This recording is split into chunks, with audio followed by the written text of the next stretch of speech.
ધોરણ 12 maths chapter 3 શ્રેણિક.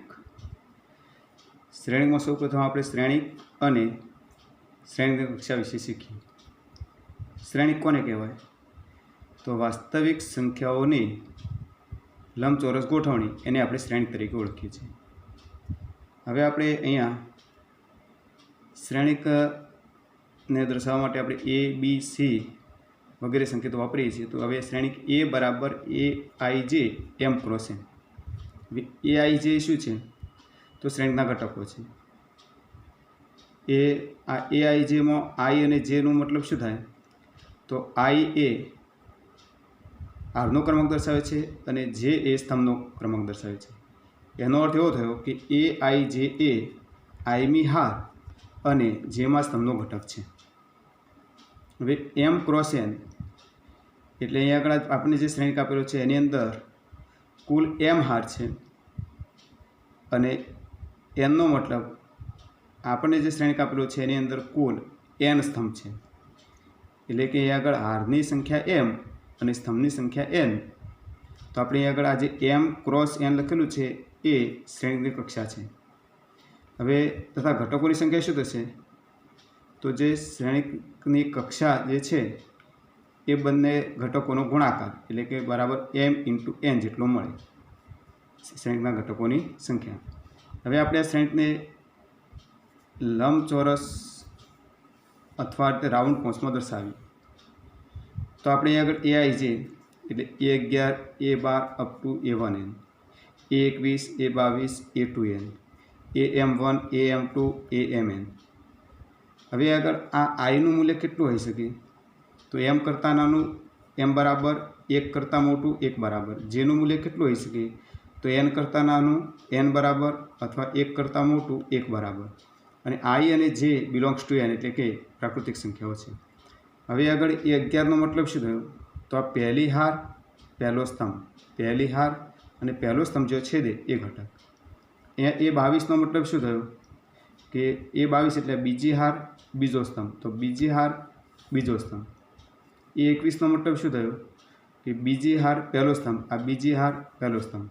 હવે આપણે અહીં આગળ જે હાર કહીએ છીએ આ પહેલી હાર, આ બીજી હાર, એ રીતે અપ ટુ આ એમ નંબરની હાર. હવે સ્તંભ જોઈએ તો અહીંયા આગળ પહેલો સ્તંભ, બીજો સ્તંભ અપ ટુ આ એનમો સ્તંભ. તો આ રીતે આપણે શ્રેણિક એ બરાબર એ આઈ જે એમ ક્રોસ એમને આપણે દર્શાવી શકીએ છીએ. હવે આપણે આગળ જોઈએ તો શ્રેણિકના કેટલાક પ્રકારો. એમાંનો પહેલો પ્રકાર એ બરાબર A1 જે 1 ક્રોસ એન એટલે કે A11 A12 A13 up to A1n. આની અંદર એક જ હાર છે એટલે એક જ હાર ધરાવતો જે શ્રેણિક મળે એ શ્રેણિકને હાર શ્રેણિક કહે છે. નેક્સ્ટ અહીંયા આગળ એ બરાબર AI1 એમ ક્રોસ 1. એના ઘટકો જોઈએ તો A11 A21 A31 AM1. અહીંયા આગળ એક જ સ્તંભ છે એટલે એક જ સ્તંભ ધરાવતો જે શ્રેણિક હોય એને સ્તંભ શ્રેણિક કહે છે. હવે આ ચોરસ શ્રેણિક એ બરાબર એ આઈ જે એન ક્રોસ એન.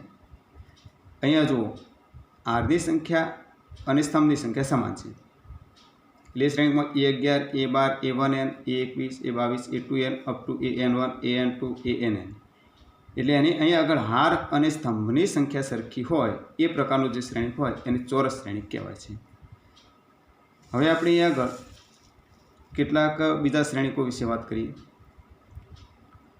તો અહીં આગળ વિકર્ણ શ્રેણિક, એકમ શ્રેણિક અને અદિશ શ્રેણિક. આ ત્રણ શ્રેણિક એ ચોરસ શ્રેણિક છે એટલે કે એમાં હારની સંખ્યા અને સ્તંભની સંખ્યા સમાન હોય છે. એટલે કે 1 ક્રોસ 1 પ્રકારના હોઈ શકે, 2 ક્રોસ 2 પ્રકારના હોઈ શકે, 3 ક્રોસ 3 પ્રકારના હોઈ શકે. હવે આપણે આ વ્યાખ્યા જોઈએ એ પહેલાં એના કેટલાક મેં ઉદાહરણ આપે છે. આપણે પહેલાં ઉદાહરણ દ્વારા સમજી લઈએ.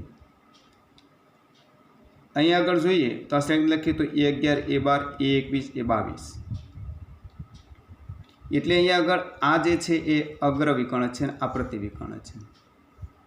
હવે અહીંયા આગળ અગ્રવિકર્ણ, બધા અગ્રવિકર્ણ છે. એટલે અગ્રવિકર્ણ ઉપર જે આપણે શ્રેણિકમાં શીખ્યા કે એ આઈ જે હોય એમાં આઈ અને જે એ બંનેનું મૂલ્ય સમાન હોય.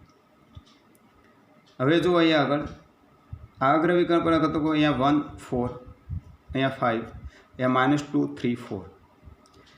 બાકીના સ્થાનમાં 0 છે. અહીંયા જોઈએ તો અહીંયા એકમ શ્રેણીની અંદર અહીંયા આગળ 1 1 છે, અહીંયા 1 છે, અહીંયા પણ 1 1 છે. બાકીના બધા ઘટકો 0 છે. અહીંયા જોઈએ અધિ શ્રેણીમાં વિકર્ણ પરના ઘટકો 3 3, આમાં -2 -2 -2 4. બાકીના ઘટકો અહીંયા આગળ 0 છે. એટલે આગળ શું કહે છે જુઓ કે જે એકમ શ્રેણિક હોય એના અગ્રવિકર્ણ પરના ઘટકો 1 હોય. એટલે કે એ બરાબર એ આઈ જે એન ક્રોસ એન માટે જો આઈ અને જેનું મૂલ્ય સમાન હોય તો 1 થાય. એટલે A11 A22 A33, અહીંયા A11 A22 અને આગળ 1. અને જો આઈ અને જેનું મૂલ્ય સમાન ન હોય ત્યાં 0 હોય. એટલે કે અહીંયા A12 A21, અહીંયા A12 A13 A21 A23 A32. જુઓ આઈ અને જેનું મૂલ્ય સમાન નથી તો બધા ઘટકો 0 હોય. આ પ્રકારનું જે શ્રેણિક હોય એને એકમ શ્રેણિક કહેવાય. હવે વિકર્ણ શ્રેણિક જોઈએ તો જો અહીંયા ઘટકો જુદા જુદા છે. તો હવે અહીંયા આગળ વિકર્ણ જે શ્રેણિક છે એ A બરાબર એ આઈ જે એન ક્રોસ એન. જો આઈ અને જેનું મૂલ્ય સમાન ન હોય એના માટે એ આઈ જે બરાબર 0 થાય. એટલે અહીંયા આગળ આ જે શ્રેણિકો છે એમાં આઈ અને જેનું મૂલ્ય અહીંયા સમાન નથી એટલે ઘટકો 0. બાકીના ઘટકો કોઈ પણ વાસ્તવિક સંખ્યા હોઈ શકે. બરાબર છે. અહીંયા 5. હવે અહીંયા આગળ જે આપણે એકમ શ્રેણિક શીખ્યા એમાં 1 ક્રોસ 1 પ્રકારના શ્રેણિકને આપણે I1 વડે દર્શાવીશું, 2 ક્રોસ 2 પ્રકારના શ્રેણિકને આપણે I2 વડે દર્શાવીશું અને 3 ક્રોસ 3 પ્રકારના શ્રેણિકને આપણે I3 વડે દર્શાવીશું. હવે અધિ શ્રેણિકની અંદર જુઓ અહીંયા અગ્રવિકર્ણ પરના ઘટકો આ શ્રેણિકની અંદર અગ્રવિકર્ણ પરના બધા ઘટકો સરખા છે. આ શ્રેણિકમાં પણ અગ્રવિકર્ણ પરના બધા ઘટકો સમાન છે. એટલે અહીંયા શ્રેણિક શું કહે છે એ બરાબર એ આઈ જે એન ક્રોસ એન. આઈ અને જેનું મૂલ્ય સમાન હોય તો કે એટલે કોઈ પણ વાસ્તવિક સંખ્યા હોઈ શકે. એટલે આ બધાનું મૂલ્ય સમાન હોય. અહીંયા પણ આનું મૂલ્ય સમાન હોય. આમાં અસમાન છે, આમાં સમાન છે. એટલે એના બરાબર અહીંયા આગળ કે આવે અને I is not equal to 0 હોય તે 0 આવે. I is not equal to J, I is not equal to J હોય ત્યાં 0 આવે. એટલે બાકીના ઘટકો 0 આવે. એટલે હવે મિત્રો તમને અહીંયા વિકર્ણ શ્રેણિક, એકમ શ્રેણિક અને શ્રેણિક વિશે સમજ પડી ગઈ છે. તો હવે આપણે એક નોંધ જોઈએ કે આપણને અહીંયા આગળ એક શ્રેણિક બી આપેલો છે. એમાં બી આઈ જે 1 ક્રોસ 1 એટલે કે એક હાર અને એક સ્તંભ એટલે આ પ્રકારનું શ્રેણિક છે. તો એ હાર શ્રેણિક પણ કહેવાય, સ્તંભ શ્રેણિક પણ કહેવાય અને ચોરસ શ્રેણિક પણ કહેવાય. તો એ એકમ શ્રેણિક ના કહેવાય. જો એ 1 હોય તો જ એકમ શ્રેણિક કહેવાય, બાકી એ એકમ શ્રેણિક કહેવાય નહીં. અને ખાસ કાળજી રાખવી. હવે આપણે અહીં આગળ નેક્સ્ટ જોઈએ તો જુઓ પ્રત્યેક એકમ શ્રેણિક એ અદિશ શ્રેણિક છે. એકમ શ્રેણિક એ શું કહે છે? અદિશ શ્રેણિક છે. પણ પ્રત્યેક અદિશ શ્રેણિક એ એકમ શ્રેણિક છે એવું સત્ય નથી. એટલે આ ખાસ કાળજી રાખવાની. હવે શૂન્ય શ્રેણિક. હવે શૂન્ય શ્રેણિકની અંદર જોઈએ તો આ 1 ક્રોસ 1 પ્રકારનું શૂન્ય શ્રેણિક, અહીંયા 2 ક્રોસ 2, આ 2 ક્રોસ 3. એટલે શૂન્ય શ્રેણિક એ ચોરસ શ્રેણિક હોય કે ના પણ હોય, પરંતુ શૂન્ય શ્રેણિકમાં શું કહે છે? એની અંદર જેટલા ઘટકો હોય તમામ ઘટકો શૂન્ય હોય. એને ઓ વડે દર્શાવવામાં આવે છે. ઓ એમ ક્રોસ એન બરાબર ઓ એમ ક્રોસ એન. એટલે અહીંયા આ શૂન્ય છે. ઓ એમ ક્રોસ એન બરાબર શૂન્ય એમ ક્રોસ એન. એના બધા ઘટકો શૂન્ય હોય છે. હવે શ્રેણિકોની સમાનતા. બે શ્રેણિકો એ બરાબર એ આઈ જે એમ ક્રોસ એન અને બી બરાબર બી આઈ જે એમ ક્રોસ એન. હવે શ્રેણિકોની સમાનતા માટે આપણને જે બે શ્રેણિકો આપેલા હોય એ બંને શ્રેણિકની કક્ષા સમાન હોવી જોઈએ. એટલે તેમની કક્ષા શું હોવી જોઈએ? સમાન હોવી જોઈએ. પછી એનો પ્રત્યેક સભ્ય એ બીના અનુરૂપ સભ્યને સમાન હોય. એટલે એનો મતલબ એ બરાબર B double implies AIJ M cross N બરાબર BIJ M ક્રોસ N હોય તો AIJ બરાબર BIJ થાય. એટલે કે A11 બરાબર B11, A12 બરાબર B12, A21 બરાબર B21. આ રીતે જો I અને જેનું મૂલ્ય પહેલા માટે 1 2 3 અપ ટુ M, જેનું મૂલ્ય 1 2 3 અપ ટુ N લેવામાં આવે છે. હવે મેં અહીંયા ઉદાહરણ લખેલું છે. જો અહીંયા 2 ક્રોસ 3 પ્રકારનો શ્રેણિક આપેલો છે. A B C D E F 0 1 3 -2 5 2 વચ્ચે બરાબર આપેલું છે. એટલે બંને શ્રેણિકો છે સમાન છે. હવે આપણે આ બંને સમાન શ્રેણિકોના સમાનતાના ગુણધર્મો ઉપરથી શું કહી શકીએ? તો આ પહેલી હાર, આમાં પણ આ પહેલી હાર, પહેલો ઘટક, બીજો ઘટક, ત્રીજો ઘટક સરખા હોય. આ બીજી હાર, આમાં આ બીજી હાર, પહેલો ઘટક બરાબર પહેલો ઘટક, બીજો ઘટક બરાબર બીજો ઘટક, ત્રીજો ઘટક બરાબર ત્રીજો ઘટક સમાન હોય. એટલે આપણે આને સરખાવીએ એટલે A બરાબર 0, B બરાબર 1, C બરાબર 3, D બરાબર -2, E બરાબર 5 અને F બરાબર આપણને 2 મળે. હવે આપણે શ્રેણિકોના થોડા પ્રકાર અને શ્રેણિકની સમાનતાની વ્યાખ્યા આધારિત આપણે સ્વાધ્યાય 3.1 ની શરૂઆત કરીએ. તો શ્રેણિક A બરાબર અહીંયા આપણને 1 2 3 હાર, 1 2 3 4 સ્તંભ પ્રકારનો અહીંયા આગળ 3 ક્રોસ 4 પ્રકારનો શ્રેણિક આપેલો છે. એના ઘટકો 2 5 19 -7 35 -2 5 દૂત્યાંશ 12 વર્ગમૂળની અંદર 3 1 -5 17. હવે આપણને એ પ્રશ્નો આપેલા છે, 1 2 અને 3 પ્રશ્નો આપેલા છે. તો એમાં કહે છે શ્રેણિકની કક્ષા બરાબર કેટલી? તો શ્રેણિકની કક્ષા એટલે અહીંયા હારની સંખ્યા ક્રોસ સ્તંભની સંખ્યા. એટલે હારની સંખ્યા 1 2 3 એટલે 3 ક્રોસ સ્તંભની સંખ્યા 1 2 3 4 એટલે 3 ક્રોસ 4 થશે. ઘટકોની સંખ્યા બરાબર તો 3 ગુણ્યા 4 એટલે 3 ગુણ્યા 4 બરાબર 12. ઘટકો, હવે આપણને ચોક્કસ ઘટકો શોધવાનું કીધેલું છે કે A13 A21 A33 A24 A23. A13 એટલે પહેલી હાર અને ત્રીજો સ્તંભ. આ પહેલી હાર અને ત્રીજો સ્તંભ જે છેદે એટલે 19 આવે. એટલે A13 બરાબર 19.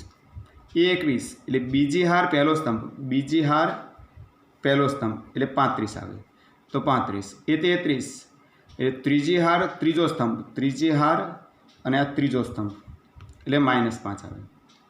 A24 એટલે બીજી હાર ચોથો સ્તંભ, તો બીજી હાર ચોથો સ્તંભ એટલે 12 આવશે. A23 બીજી હાર ત્રીજો સ્તંભ એટલે 5/2 આવશે. હવે આગળ હારની ગણતરી ઉપરથી 1 2 3 સ્તંભની ગણતરી અહીંથી 1 2 3 4 આ રીતે ગણવાની. હવે આપણે જો કોઈ શ્રેણિકને 24 ઘટકો હોય તો તેની શક્ય કક્ષાઓ કઈ હોય? જો તેને 13 ઘટકો હોય તો તેની શક્ય કક્ષાઓ શું થશે? હવે અહીંયા આગળ એક શ્રેણિકમાં 24 ઘટકો છે.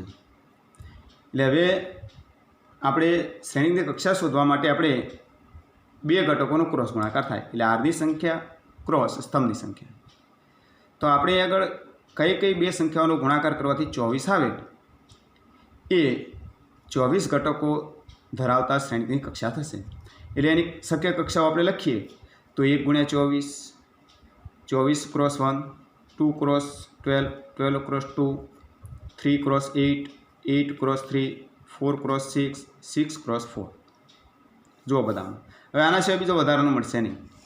હવે જો શ્રેણીમાં 13 ઘટકો હોય તો તેની શક્ય કક્ષાઓ કઈ? એટલે જે બે સંખ્યાઓનો ગુણાકાર 13 આવે એ બે સંખ્યાઓની મદદથી આપણને શ્રેણીની કક્ષા મળે એટલે 1 ક્રોસ 13, 13 ક્રોસ 1.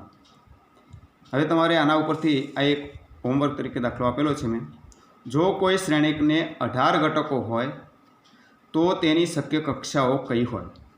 જો તેને 5 ઘટકો હોય તો તેની કક્ષાઓ શું થશે? આપણે કક્ષાઓ લગી 1 ક્રોસ 24 તો તો ઉલટાવી દઈએ 24 × 1 પણ લખી શકાય, એટલે 2 કક્ષાઓ થાય. આ રીતે લખવાની તમારે. હવે દાખલા નંબર 4. હવે જો ચોથા દાખલાની અંદર શું કહે છે આપણને કે 2 × 2 પ્રકારનો શ્રેણિક છે. આ શ્રેણિક એના સભ્યો aij બરાબર i + j (વર્ગ બાય 2) આ સૂત્રથી મળે છે. તો એવા પ્રકારના શ્રેણિક એની રચના. હવે શ્રેણિક 2 × 2 છે.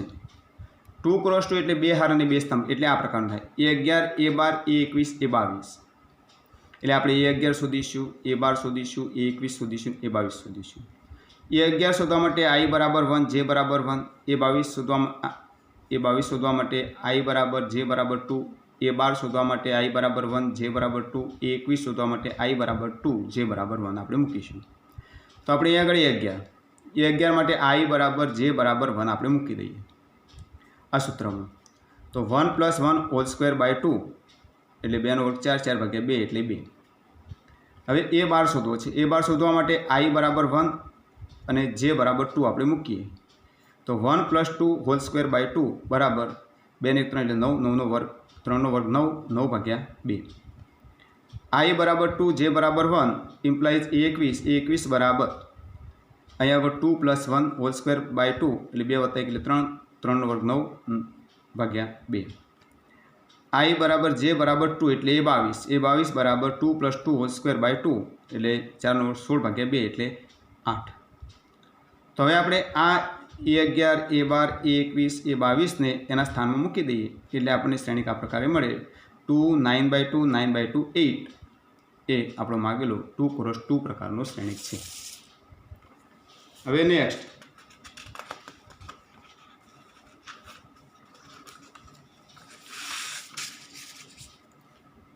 હવે આપણે અહીં આગળ 2 × 2 શ્રેણિક એના સભ્યો aij બરાબર i/j થી મળે તો શ્રેણિક એની રચના કરવાનું છે.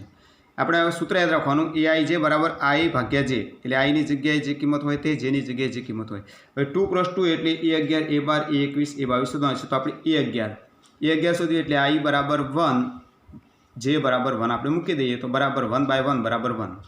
a12 શોધવો છે તો i બરાબર 1 j બરાબર 2 આપણે મૂકી દઈએ તો બરાબર 1/2.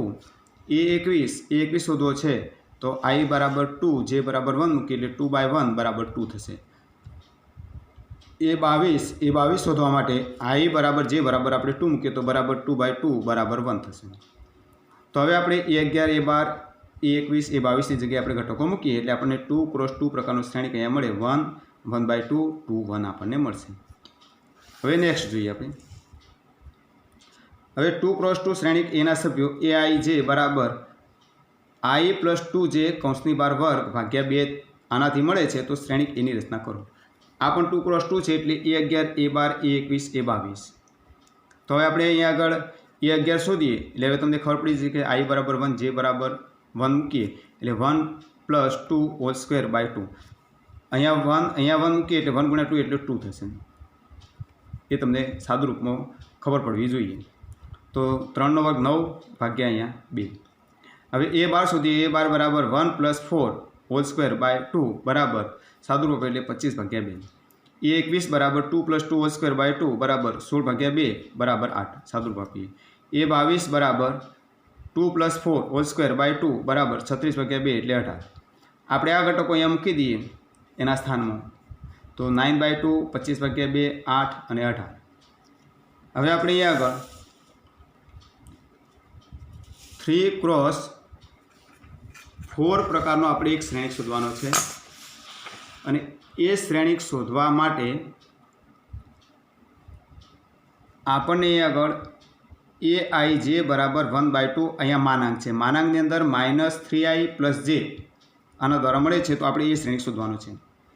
હવે 3 × 4 એટલે 3 હાર 1 2 3 હાર 4 સ્તંભ એટલે આ ઘટકો એટલે આપણે a11 a12 a13 a14 a21 a22 a23 a24 a31 a32 a33 આપણે શોધીએ તો a11 બરાબર અહીંયા i અને j બરાબર 1 મૂકી દેવાના છે. અહીંયા i બરાબર 1 j બરાબર 1 મૂકવાના છે એટલે બરાબર 1/2 માનાંકની અંદર -3 + 1 બરાબર અહીંયા આગળ થશે -2 -2નો માનાંક +2 2/2 એટલે 1। હવે સાદુરૂપ હું વધારે બોલીશ નહીં, આપણે ડાયરેક્ટ સાદુરૂપ તમારે સમજી દેવાનું। હવે a બાર બરાબર 1/2 માનાંકની અંદર -3 + 2 બરાબર 1/2। a13 બરાબર 1/2 માનાંકની અંદર -3 + 3 બરાબર અહીંયા 0।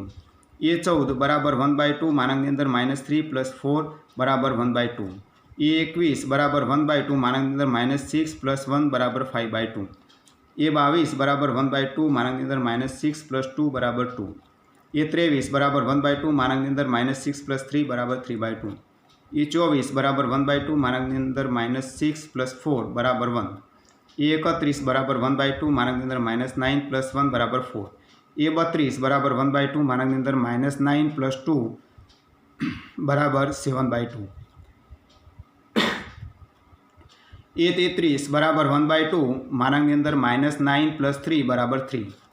a34 બરાબર 1/2 માનાંકની અંદર -9 + 4 બરાબર 5/2। એટલે આપણે અહીં આગળ આ બધા જે ઘટકો છે એ જે ઘટક શોધવો હોય, દાખલા તરીકે a24 શોધવો હોય તો i બરાબર આપણે 2 મૂકી દેવાના, j બરાબર આપણે અહીંયા 4 મૂકી દેવાના, એટલે a24 આપણને મળે। આ રીતે આપણે આ બધા ઘટકો શોધી કાઢીશું આ સૂત્રમાં કિંમતો મૂકીને i અને j ની જગ્યાએ।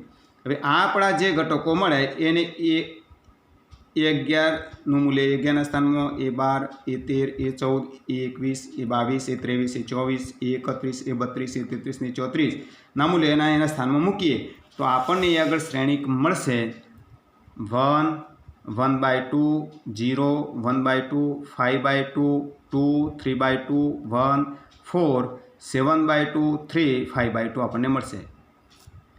હવે આપણે અહીં આગળ આ જ પ્રમાણે નેક્સ્ટ દાખલો,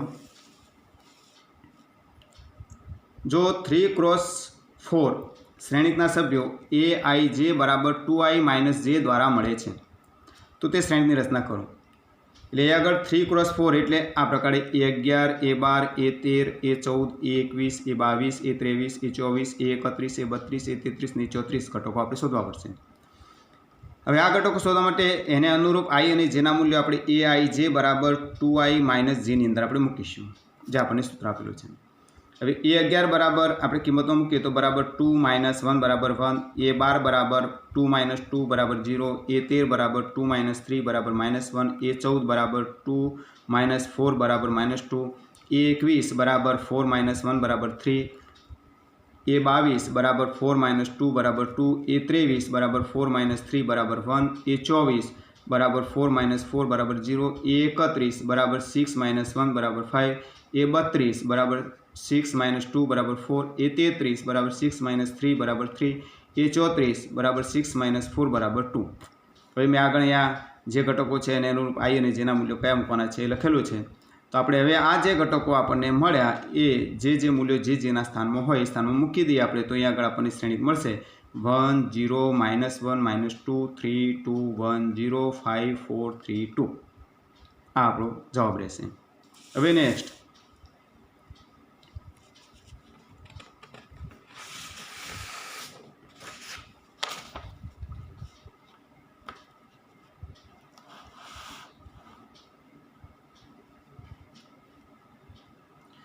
હવે આપણે શ્રેણિકની સમાનતાના ગુણધર્મોનો ઉપયોગ કરવાનો છે। એ ગુણધર્મોનો આપણે ઉપયોગ કરી આપણને અહીંયા આગળ એક દાખલો આપેલો છે, એના ઉપરથી જેમાં અજ્ઞાત ઘટકો જે હોય એના મૂલ્યો આપણે શોધવાના છે। તો એ આપણને બે શ્રેણિક આપેલા છે, જો 4 3x5 બરાબર yz 1 5 પરથી આપણે અજ્ઞાત ઘટકો તરીકે અહીંયા x y અને z ના મૂલ્યો શોધવાના છે। હવે બરાબર છે એટલે શ્રેણિકની સમાનતાના ગુણધર્મનો ઉપયોગ કરીએ તો આપણે અહીંયા x બરાબર 1, પછી y બરાબર આપણને આગળ 4, z બરાબર 3 અનુરૂપ ઘટકો। આ પહેલો ઘટક તો પહેલો ઘટક એટલે y બરાબર 4, બીજો ઘટક તો z બરાબર 3 બીજી આરમાં જોઈએ।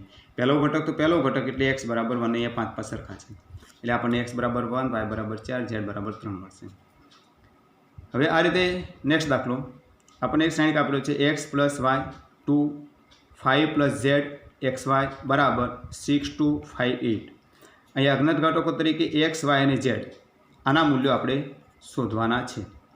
તો હવે આપણે આ બે શ્રેણિકો બરાબર આપેલા છે, તો હવે આપણે શ્રેણિકોની સમાનતાનો જે ગુણધર્મ છે એ ગુણધર્મ ઉપરથી આપણે શું લખી શકીએ કે x + y = 6 એટલે x + y = 6. બે સરખા છે. 5 + z = 5, 5 + z = 5 એટલે z બરાબર આપણને 0 મળશે. પછી xy = 8 એટલે આમાંથી y ની સૂત્ર કરતા બનાવો એટલે 8/x. હવે આપણી પાસે z નું મૂલ્ય મળી ગયું. હવે આપણે x અને y નું મૂલ્ય શું છે? આ બે સમીકરણો ઉપરથી આપણે કહીએ x + y = 6 માં y = 8/6 આપણે કિંમત મૂકીએ. તો આ કિંમત આપણે આની અંદર મૂકીએ એટલે x + 8/x = 6. હવે આપણે x લસા લઈએ, સાદુરૂપ આપીએ અને બધા પદ આપણે એક બાજુ લાવીએ તો x² - 6x + 8 = 0 મળશે. આના આપણે હવે પાડીશું એટલે x - 4 × x - 2 = 0 થશે. એટલે એનો મતલબ થયો x = 4 અથવા 2 આપણને કિંમત મળશે. હવે આપણે y = 8/x પરથી x = 4 ત્યારે y બરાબર આપણને 2 મળશે અને x = 2 લઈએ ત્યારે y બરાબર આપણને 4 મળશે. આની અંદર કિંમત મૂકીએ એટલે આમ આપણને કયા કયા મૂલ્યો મળ્યા? તો x = 4, y = 2 અને z = 0, અથવા x = 2, y = 4 અને z = 0. આ પ્રમાણે બે પરિણામ આપણને મળશે. હવે નેક્સ્ટ અહીંયા પણ આપણને બે સમાન શ્રેણિકો આપેલા છે. x + y + z, x + z, y + z 9, 5, 7. આના પરથી આપણે x, y અને z ના મૂલ્યો શોધવાના છે.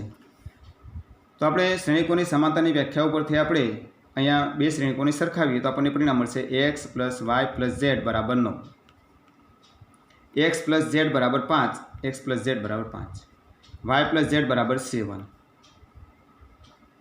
હવે આપણે આ ત્રણ સમીકરણોનો ઉપયોગ કરી આપણે x, y અને z ની કિંમતો શોધીએ. તો આપણને x + y + z = 9 આપેલા છે. એની અંદર x + z = 5 આપણે મૂકી દઈએ. તો આ બંનેનો સરવાળો 5 મૂકી દઈએ એટલે y = 9 અને આના 5 આ બાજુ હશે એટલે 9 - 5 = 4 મળશે. એટલે y = 4 મળશે. પછી x + y + z = 9 અને y + z = 7 પરથી એટલે કે y + z બરાબર આપણે 7 મૂકીએ તો 7 આ બાજુ એટલે x નું મૂલ્ય મળે એટલે x = 9 - 7 = 2 મળશે. હવે આપણે x + z = 5 અને x = 2 એટલે આની અંદર x = 2 મૂકીએ, 2 આ બાજુ આવે એટલે z = 5 - 2 = 3 મળશે. એટલે આપણને અહીંયા ત્રણ કિંમતો મળી. x = 2, y = 4, z = 3 એટલે x = 2, y = 4, z = 3. આ આપણો ઉકેલ કહેવાશે. હવે આપણે અહીંયા આગળ નેક્સ્ટ આપણને અહીંયા આગળ એક સમીકરણ આપેલું છે a - b 2a + c 2a - b 3c + d -1, 5, 0, 13. આ બંને શ્રેણિકો આપણને સરખા આપેલા છે. એમાંથી આપણે a, b, c અને d ના મૂલ્યો શોધવાના છે. હવે આપણે અહીંયા આ બે શ્રેણિકોની સમાનતા એનો ગુણધર્મ જે છે ગુણધર્મ ઉપરથી આપણે સરખાવી દઈએ એટલે a - b = -1, 2a - b = 0, 2a + c = 5, 3c + d = 13. આ રીતે સરખાવી તો આ કિંમતો મળશે આપણને. આ રીતે સમીકરણ મળશે. હવે આપણે સમીકરણ 2 માંથી સમીકરણ 1 બાદ કરીએ. આમાંથી આ બાદ કરી દઈએ. આમાંથી આ બાદ કરીએ એટલે b ઉડી જાય. 2a - c એટલે a વચ્ચે અહીંયા 0 - -1 તો બરાબર +1 એટલે a = 1 મળશે. હવે a = 1 એ આપણે સમીકરણ 1 અથવા 2 માંથી ગમે તે પણ અહીંયા આગળ આપણે 1 માં મૂકેલું છે એટલે a = 1 લેતા તો b = 2 મળશે. હવે સમીકરણ 3 અને 4 સમીકરણ 3 અને 4 ની અંદર આપણે a ની કિંમત આપણે શોધી એના ઉપરથી c ની કિંમત મળશે. c ની કિંમત આમાં મૂકીએ એટલે આપણને d ની કિંમત મળશે. તો ચાલો આપણે ઉકેલી જુઓ. સમીકરણ 3 આ સમીકરણ 3 માં a બરાબર આપણે 1 લેતા 1 લઈએ એટલે a બરાબર 1 લઈએ એટલે 2 પેલી બાજુ જશે એટલે c = 5 - 2 = 3 થશે. હવે સમીકરણ 4 એટલે આવ્યું આપણું સમીકરણ 4. સમીકરણ 4 માં આપણે c બરાબર આપણે 3 લઈએ એટલે 3 લઈએ એટલે 3 × 3 = 9, 9 પેલી બાજુ જશે એટલે d = 13 - 9 = 4. એટલે આમ આપણને a = 1, b = 2, c = 3 અને d બરાબર આપણને 4 મળશે. નેક્સ્ટ હવે a બરાબર aij m × n ચોરસ શ્રેણિક હોય તો. હવે આ ચોરસ શ્રેણિક હોય તો ખાલી જગ્યા વિકલ્પો આપેલા છે, મેં વિકલ્પો લખ્યા નથી. તો હવે ચોરસ શ્રેણિક કોને કહેવાય? તો જેના હાર અને સ્તંભની સંખ્યા સરખી હોય. એટલે કે આ એમ અને એનનું મૂલ્ય સરખું હોય એટલે આપણો વિકલ્પ અહીંયા સી જે આપેલો છે એમાં સી એમ બરાબર એન આપણો જવાબ આવશે. હવે આગળ નેક્સ્ટ 3x + 7 y + 1 5 2 - 3x બરાબર 0 y - 2 8 4. આ બે શ્રેણિકો સમાન આપેલા છે. આના માટે x અને y ની કિંમત શોધવાની છે. તો આપણે શ્રેણિકોની સમાનતાની વ્યાખ્યા ઉપરથી 3x + 7 બરાબર 0 આપણે મૂકી શકીએ. તો x બરાબર -7/3. પછી y - 2 બરાબર આપણે 5 મૂકી શકીએ. y - 2 બરાબર 5 મૂકી શકીએ તો y બરાબર આપણને 7 મળશે. y + 1 બરાબર 8 એટલે y + 1 બરાબર આપણે 8 મૂકીએ એટલે y બરાબર 7 મળશે. પછી 2 - 3x બરાબર 4 મૂકીએ તો x બરાબર -2/3 મળશે. હવે જુઓ અહીંયા yનું મૂલ્ય સમાન મળ્યું પણ xનું મૂલ્ય સમાન મળ્યું નથી એટલે xની બે જુદી જુદી કિંમતો એક જ પ્રકારના શ્રેણીમાં આપણે મૂકી શકીએ નહીં. એટલે અહીંયા xની બંને કિંમતો સમાન નથી એટલે આપણે અહીંયા આગળ આ x અને yની ચોક્કસ શક્ય કિંમતો એટલે કે આ બે શ્રેણીકો સમાન થાય તેવી x અને yની ચોક્કસ કિંમતો આપણે શોધવી શક્ય નથી. એટલે આપણો વિકલ્પ બી આવશે, શોધવું શક્ય નથી. છેલ્લો સ્વાધ્યાયનો પ્રત્યેક ઘટક 0 અથવા 1 હોય. પ્રત્યેક ઘટક 0 અથવા 1 હોય તેવા 3x3 કક્ષાવાળા શ્રેણિકની સંખ્યા ખાલી જગ્યા થાય. હવે 3x3 શ્રેણિક હોય એની કક્ષા હોય એટલે એ શ્રેણિકના ઘટકોની સંખ્યા આપણને મળશે 9. હવે આપણે 9 સ્થાનમાં 0 અથવા 1 લેવાના છે. એટલે 0 અને 1ને 9 સ્થાનમાં ગોઠવવાના આપણા પ્રકાર જે છે આપણે શીખ્યા છીએ કે આ બે ઘટકોને 9 સ્થાનમાં ગોઠવવાના છે એટલે 2:9 એટલે શક્ય શ્રેણિકોની સંખ્યા બરાબર 2:9. 2:9નું સાદુરૂપ આપીએ તો બરાબર 512 થશે. એટલે આપણો જવાબ આવશે ડી 512. સારું લાગે તો સબસ્ક્રાઈબ કરજો.